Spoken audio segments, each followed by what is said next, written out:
మన ప్రాతకాల ప్రార్థన ప్రారంభించుకుందాం. ప్రియులరా, ప్రార్థన చేసుకుందాం. ధవలవర్ణుడా, రత్నవర్ణుడా, 10,000 అతికాంక్షణీయుడా యేసయ్య, మీకే స్తుతులు స్తోత్రాలు వందనార్చించుకుంటున్నాను. ఆయన దేవా, ఈ శ్రేష్టమైన సమయం మీరు మాకు అనుగ్రహించిన విధానం అంతటి కొరకు స్తోత్రాలు చేయించుకుంటున్నాం. ఆయన మా కొరకు దీవించండి, ఆశీర్వదించండి.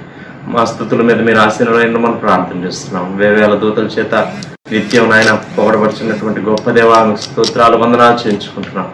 ఇదిగో ప్రభా, మేము కూడా వేకుజామున మిమ్మల్ని స్తుతించు భాగ్యం మీరు మాకు అనుగ్రహిస్తున్న విధానం అంతటి కొరకు స్తోత్రాలు. అలాగే మరి తండ్రి, 91వ కీర్తన చదువుకునే సమయం అంతటిని కూడా మా కొరకు దీవించండి, ఆశీర్వదించండి. మీ నామానికి మహిమ తెచ్చుకోండి. ఇదిగో ప్రభా, మరి తండ్రి నాయన అయా, మీ వాక్యం వినే సమయం అంతటిని కూడా మా కొరకు దీవించమని ప్రార్థన చేస్తున్నాం. దేవా, శ్రేష్టమైనటువంటి దేవా మీ వాక్యాన్ని దేవా మేము వినే సమయం అంతటిని కూడా మా కొరకు ఆశీర్వదించమని ప్రార్థన చేస్తున్నాం. ఆయన ఇదిగో ప్రభా, చివరి ప్రార్థన ఆశీర్వాదం వరకు మీ సన్నిధి మాకు తోడుగా ఉంచండి. ఆయన మీ ఆత్మశక్తి బలంతో నింపమని ప్రార్థన చేస్తున్నాం. మీ నామాన్ని యేసయ్య నామములో స్తుతించి ప్రార్థన చేసి అడిగి వేడుకుంటున్నాం పరలోకపు తండ్రి, ఆమేన్. సమయంలో పాట పాడి దేవుని నామాన్ని మహిమపరదాం. ప్రియులారా,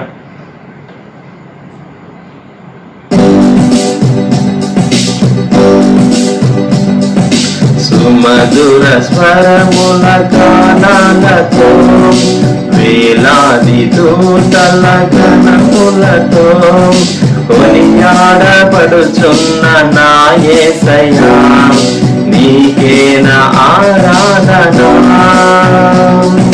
సుమధుర స్వరముల గానాలతో వేలాది దూతల గణములతో కొనియాడబడుచున్న నా యేసయ్యా, నీకేన ఆరాధన.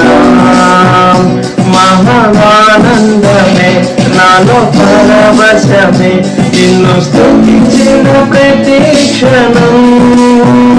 మహానందమే నాలో పరవశమే, నిన్ను స్తుతించిన ప్రతి క్షణం. సుమధుర స్వరముల గానాలతో వేలాది దూతల గణములతో కొనియాడబడుచున్న నా యేసయ్యా, నీకేన ఆరాధన. ఏడారి త్రోవలో నీ నడచినాం, ఎరుగని మార్గంలో నన్ను నడిపినాం. నా ముందు నడచిన జయ వీరుడా, నా విజయ సంకేతమా. ఏడారి త్రోవలో నీ నడచినాం, ఎరుగని మార్గంలో నన్ను నడిపినాం. నా ముందు నడచిన జయ వీరుడా, నా విజయ సంకేతమా. నీవే నీవే నా ఆనందము, నీవే నీవే నా ఆరాధము.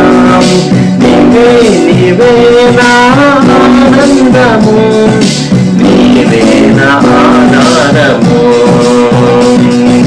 సుమధుర స్వరముల గానాలతో వేలాది దూతల గణములతో కొనియాడబడుచున్న నా యేసయ్యా, నీకేన ఆరాధన.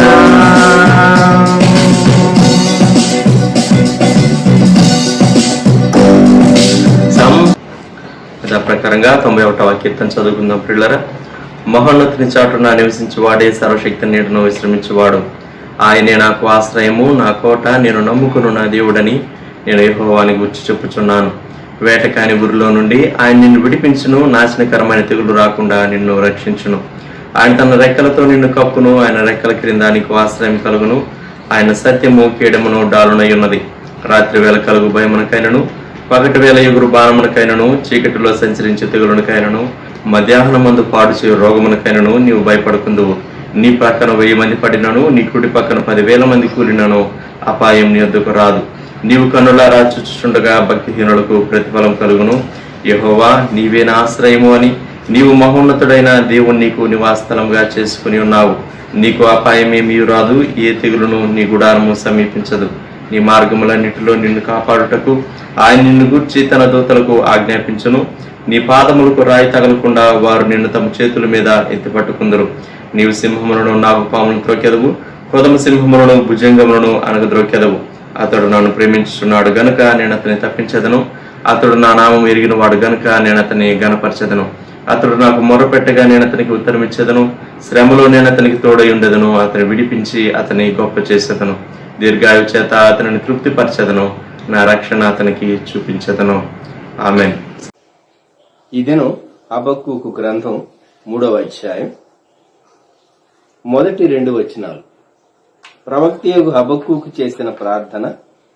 యెహోవా నిన్ను గూర్చిన వార్త విని నేను భయపడుచున్నాను. యెహోవా సంవత్సరములు జరుగుచుండగా నీ కార్యము నూతనపరచుము. సంవత్సరములు జరుగుచుండగా దానిని తెలియచేయము. కోపించుకునే వాత్సల్యమును జ్ఞాపకమునకు తెచ్చుకొను. ప్రార్థన. ప్రియ ప్రభా, ఈ ప్రాతకాల ధ్యానము వ్యూ చేసే మీ బిడ్డలందరి కొరకు దీవించమని యేసుక్రీస్తు ప్రభా నామములో వేడుచూ ఉన్నాము తండ్రి. ఆమేన్. ప్రియమైన వారలారా, ఈ ఉదయకాలం ప్రవక్త అయినటువంటి హబక్కూకు చేసినటువంటి ప్రార్థన మనము జ్ఞాపకం చేసుకుంటూ ఉన్నాం. హబక్కూకు క్రీస్తు పూర్వం 700 సంవత్సరముల ముందటివాడు. ప్రవక్త దేవుని కొరకు రోషం కలిగినటువంటి వాడు. అందువల్లనే ఈ గ్రంథ ప్రారంభమే యెహోవా నేను మొరపెట్టినను నీవెన్నాళ్లు ఆలకింపకుందువు అని మొదటి అధ్యాయం 2వ వచనం దేవునికే ప్రశ్నలతో ఈ గ్రంథం ప్రారంభమైంది. ఈ మొదటి అధ్యాయములో 4 ప్రశ్నలు ప్రాముఖ్యంగా మనం చూడవచ్చు. ప్రవక్త అయినటువంటి హబక్కూకు మనుషులను అడిగి లాభం లేదు, దేవుణ్ణే అడుగుతాను అనుకున్నాడు. తాను నిజదేవుని విశ్వసించినటువంటి ప్రవక్త.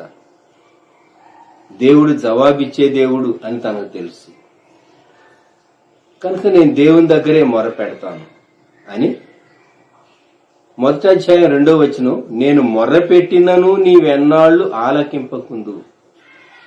ప్రార్థించి ప్రార్థించి ప్రార్థించి చిట్ట చివరికి ధైర్యం తెచ్చుకొని దేవుణ్ణి అడగటానికి సాహసించినట్లు మనకు అర్థమవుతుంది. ఆ దినాల్లో తన చుట్టూ ఉన్న పరిస్థితులు.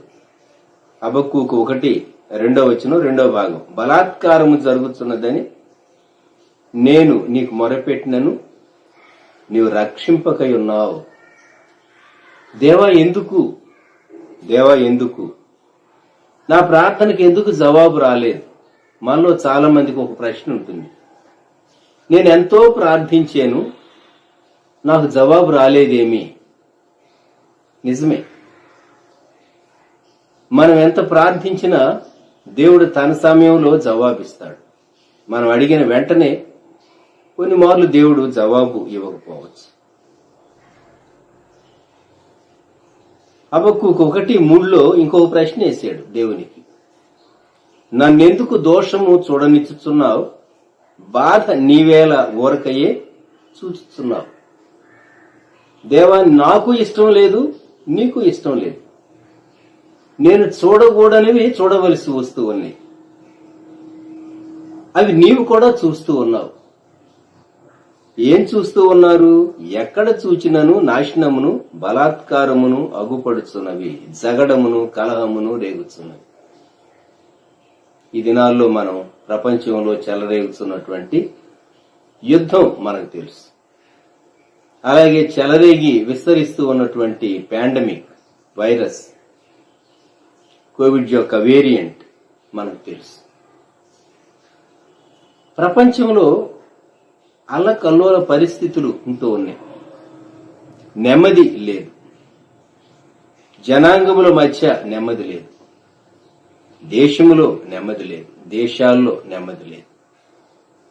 గమనించండి, ఎక్కడ చూచినను నాశనమును బలాత్కారమును అగపడుచున్నవి. ఇవి చూడాలి అని తాను ఇష్టపడటం లేదు ప్రవక్త. మనిషికే ఇష్టం లేదు, మరి దేవునికి ఇష్టమా? దేవ, నీవెందుకు చూస్తూ ఉన్నావు? నీవెందుకు చూస్తూ మౌనంగా ఉన్నావు? అందుకే దేవునికి ప్రశ్న వేశాడు 13వ వచనంలో, నీ కనుదృష్టి దుష్టత్వము చూడలేనంత నిష్కళంకమైనది గదా, బాధించు వారు చేయు బాధను నీవు దృష్టింపజాలవు కదా, కపటులను నీవు చూచియు దుర్మార్గులు తమ కంటే ఎక్కువ నీతిపరులను నాశనము చేయగా నీవు చూచియు ఎందుకు ఊరకున్నావు? దేవా, నీ మౌనం నాకు అర్థం కావట్లేదు. ఎందుకు మౌనంగా ఉన్నావు? దేవుడు శక్తివంతుడు. ఆయన తలంచుకుంటే ఎటువంటి కార్యాన్నైనా ఆయన చేయగలడు. అటువంటి శక్తిగల దేవుడు దుర్మార్గులు వారికంటే మంచి వారిని, నీతిపరులను అని వ్రాయబడింది, ఎక్కువ నీతిపరులను నాశనం చేస్తూ ఉంటే దేవుడు మౌనంగా ఉన్నాడు. దేవుని మౌనాన్ని ఎలా అర్థం చేసుకోవాలి? ఇది తన ప్రశ్న. దేవుని మౌనాన్ని ఎలా అర్థం చేసుకోవాలి? ఆ మొదటి అధ్యాయము చివరి వచనం వచ్చేసరికి 17వ వచనంలో, వాడు ఎల్లప్పుడూ తన వల్లో నుండి దిమ్మరించుచు ఉండవలన, ఎప్పటికీ మానకుండా వాడు జనములను హతము చేయొచ్చుండవలన. మానవ జాతికి వ్యతిరేకంగా ఇదంతా రేపేటటువంటి శక్తి సాతాను చేసేటటువంటి ప్రయత్నం అర్థమైపోయింది ప్రవక్త. దేవా, ఈ వధ ఇంకెన్నాళ్ళు? ఈ సమస్యలు ఇంకెన్నాళ్ళు అని తాను దేవుని ప్రశ్న వేశాడు. 2వ అధ్యాయం వచ్చేసరికి కనిపెట్టాడట. నేను నా కావలి స్థలము మీదను, మొదటి వచనం 2వ అధ్యాయం, గోపురం మీదను కనిపెట్టుకొని ఉందును అనుకొనగా. కొన్ని మార్లు మనకు చాలా ప్రశ్నలు వస్తాయి. వాటిని మనం ఎవరితో ఆర్గ్యూ చేయలేం. కొన్ని మార్లు ఎవరు సరైనటువంటి సంతృప్తికరమైనటువంటి జవాబు కూడా ఇవ్వలేరు. ఏం చేయాలి? మన హృదయాన్ని దేవుని సన్నిధిలోనే కుమ్మరించాలి. దేవుని మీద ఆయాసపడటమా? కాదు. దేవుని దగ్గర మనవి చేయటం. దేవుణ్ణి అడిగేటంత నీతిపరుడా ప్రవక్త? ఎనటికి ఏ మానవుడు కాదు. కానీ దేవుని దగ్గర తప్ప తన బాధ ఎవరి దగ్గర చెప్పుకోగలడు? దేవ, నాకు అర్థం కావటం లేదు. ఇది తన యొక్క బాధ. నేను చూడకూడనివి చూడాలని నేను అనుకోననివి నేను చూడవలసి వస్తూ ఉన్నది. ఈ వధ ఎంతకాలం చూడాలి? ఈ నాశనం ఎంతకాలం చూడాలి? ఈ జగడం ఎంతకాలం చూడాలి? ఈ బలాత్కారం ఎంతకాలం చూడాలి? ఇవన్నీ తాను చూస్తూ తన మనస్సును నొప్పించుకుంటూ, లేక మనస్సాక్షిని నొప్పించుకుంటూ దేవుని సన్నిధిలో తాను కనిపెట్టాడు. దేవుణ్ణి అడిగి ఆయన నాకు ఏమి సెలవిచ్చును? మనం ప్రభు సన్నిధానంలో కనిపెట్టినప్పుడు ప్రభు చేసేటటువంటి కార్యం 2:2 యెహోవా నాకు ఇలాగు సెలవిచ్చాను. దేవుడు జవాబిస్తాడా? ఇస్తాడు. తప్పకిస్తాడా? ఇస్తాడు. అయితే మనం అనుకున్న సమయంలో ఇవ్వకపోవచ్చు. మనము టైం స్టిప్యులేట్ చేయలేం. ఇన్ని గంటల్లో నాకు జవాబు ఇవ్వాలి దేవా అని అనలేము, అనకూడదు. కనిపెట్టుకోవాలి. దేవుడు జవాబిచ్చాడు. యెహోవా నాకు ఇలాగూ సెలవిచ్చాను. అదే అధ్యాయంలో 4వ వచనం, నీతిమంతుడు విశ్వాస మూలముగా బ్రతుకును. ఇది దాని సారాంశం. ఆ జవాబు యొక్క సారాంశం. The just shall live by faith. నీతిమంతుడు విశ్వాస మూలముగా బ్రతుకును, లేక నీతిమంతుడు తన విశ్వాస్యత చేత బ్రతుకును. ఇది తనకు ఇవ్వబడినటువంటి జవాబు. ఈ ఉదయకాలం మనం కూడాను మనం ఉన్నటువంటి పరిస్థితుల్లో ప్రభు వైపు చూద్దాం. ప్రభు మనకిచ్చే జవాబు కూడా ఇదే అని జ్ఞాపకం చేసుకుందాం. నీతిమంతుడు విశ్వాస మూలముగా బ్రతుకును. మనము దేవుని ఎదుట యథార్థవంతులముగాను విశ్వాసము కలిగిన వారంగాను మనము దేవుని ఎదుట అంగీకరింప తగినటువంటి జీవితం కలిగిన వారంగా ఉండి దేవుని సన్నిధిలో కనిపెడితే దేవుడు రివీల్ చేస్తాడు. ప్రసంగి గ్రంథం 3వ అధ్యాయములో సొలొమోను ఈ మాట వ్రాస్తాడు. ప్రసంగి గ్రంథం 3వ అధ్యాయం 10వ వచనంలో,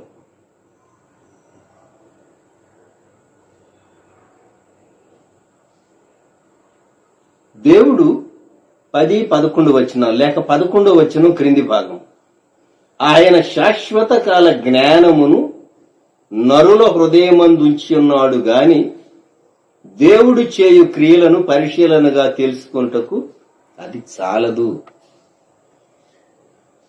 అంటే మన జ్ఞానము చాలదు. దేనికి చాలదు?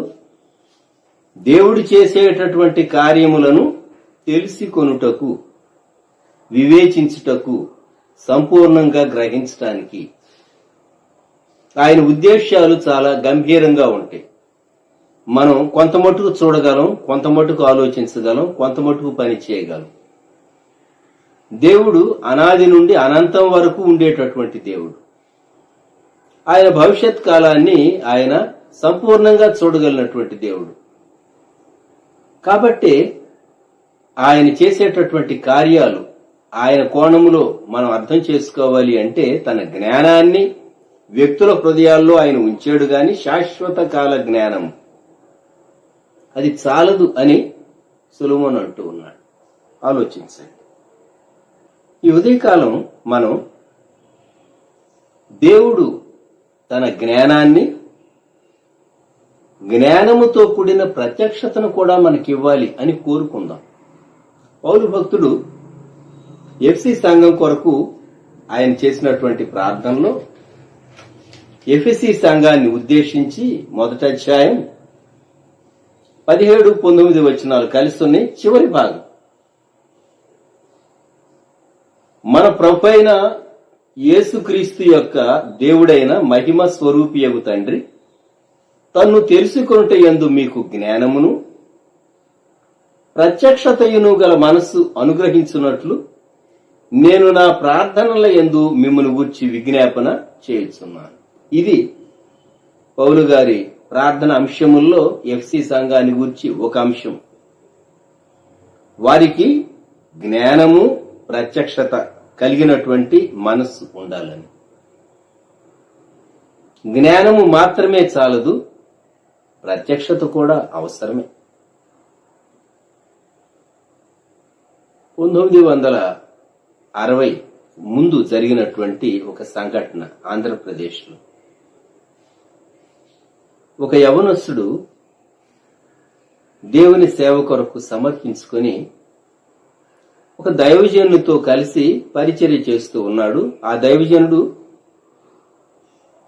చాలా పెద్ద మిషన్ నే బిల్డ్ చేశాడు. అంటే చాలా మంది సేవకులు ఉన్నారు. ఒకరోజు దేవుడు ఒక ప్రత్యక్షత ఈ యవనస్తునికి ఇచ్చాడు. భవిష్యత్తులో ఈ సేవ ఎలా ఉంటుంది, ఆ నాయకత్వం ఎలా ఉంటుంది అని. అంతే, తాను ఆ దైవజను నుండి వేరయ్యాడు. తనతో ఉన్నటువంటి మిగిలిన సేవకులు ఆయన ప్రశ్నించారు, నీవెందుకు వేరయ్యావు అని అడిగితే, నాకు దేవుడు చూపించాడు కొన్ని విషయాలు, వాటిని బట్టి నేను వారి నాయకత్వం క్రింద కలిసి పనిచేయటం అది క్షేమకరం కాదనే తీర్మానంకి వచ్చాను అని చెప్పినప్పుడు మిగిలిన వారు ఇతనికి కలిగినటువంటి ఆ ప్రత్యక్షతను నమ్మలేదు, దూషించారు. అయినా తాను సహించాడు. తాను ఎవరి నాయకత్వం క్రింద పనిచేస్తూ ఉన్నాడో ఆయన సేవ చాలా తారాస్థాయిలో ఉంది ఆ దినాల్లో. కొన్ని సంవత్సరాలు గడిచింది, ఆ సేవ క్షీణించింది. ఆ సేవ క్షీణించింది, క్రమంగా క్షీణించిపోయింది.